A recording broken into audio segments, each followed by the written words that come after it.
বিসমিল্লাহির রহমানির রহিম। নতুন আরও একটি ভিডিওতে আপনাদের সকলকে আমন্ত্রণ জানাচ্ছি। আমি আলেমা কাদিজাতুল কুবরা। আজ বুধবার 29শে এপ্রিল 2026 সাল। এই মুহূর্তে দেশ কিংবা প্রবাস থেকে কষ্ট করে যারা আমার ভিডিওটি দেখছেন সকলকে প্রাণ ঢালা অভিনন্দন ও আন্তরিক শুভেচ্ছা। প্রিয় যুবক ভাইরা, আপনারা সকলে কি ভালো আছেন? আপনারা আমাকে চেনেন, আর যারা চেনেন না আপনারা আজকে ভালো করে চিনে রাখেন।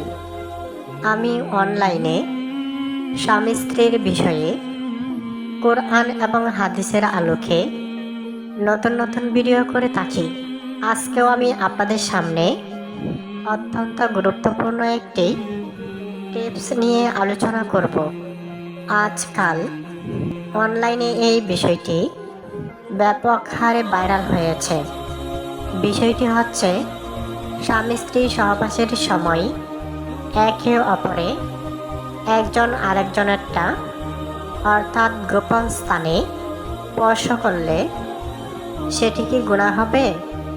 লজ্জা নয়, জানতে হবে। প্রিয় দিনী ভাই বোনেরা, স্বামী স্ত্রীর সহবাস হলো একটি বিশেষ মুহূর্ত, যা এই দুনিয়ার মধ্যে সবচেয়ে বেশি সুখের এবং বৈধভাবে মহান আল্লাহ রাব্বুল আলামিন স্বামী স্ত্রীর মিলনকে বৈধতা দিয়েছেন কোরআনের মাধ্যমে।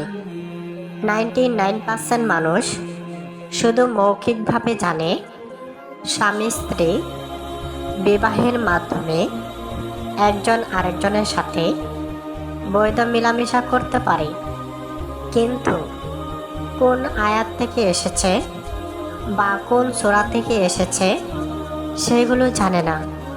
তাই আমি আপনাদেরকে একটি আয়াত দেখিয়ে দিতে চাই, যাতে করে জীবনে আপনি বলতে পারবেন আমি একটি আয়াত দেখেছি।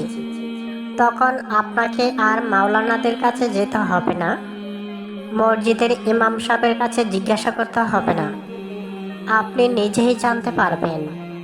এই জন্যই আপনাকে বাংলায় একটি কোরআন শরীফ আপনাকে দেখতে হবে।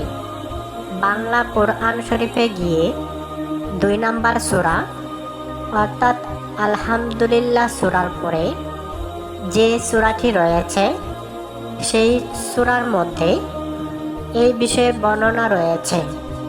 একাধিক আয়াত রয়েছে, আমি 2টি আয়াত বলে দিচ্ছি।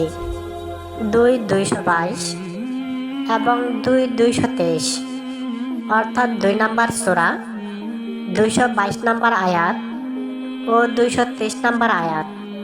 এই 2টি আয়াত থেকে আপনি জানতে পারবেন, অথবা আপনি যদি বাংলা কোরআন না পান তাহলে অনলাইনে চার্জ দিয়েও জানতে পারবেন। www.google.com সূরা আল বাকারা 223 নম্বর আয়াত বাংলা অর্থ সহ, তাহলে আপনি নিজেই সব জেনে ফেলবেন। তো সম্মানিত দিনী ভাই বোনেরা, অনেক লম্বা আলোচনা, আপনাদের এত সময় নেই, তাই আমি ভিডিওটি আর লম্বা করলাম না। ভিডিওটি যদি একটু ভালো লাগে লাইক কমেন্ট শেয়ার করে চ্যানেলটি সাবস্ক্রাইব করে দেবেন। ধৈর্য সহকারে দেখার জন্য সকলকে আবারও ধন্যবাদ। আসসালামু আলাইকুম রহমতুল্লাহি ওয়া বারাকাতুহু।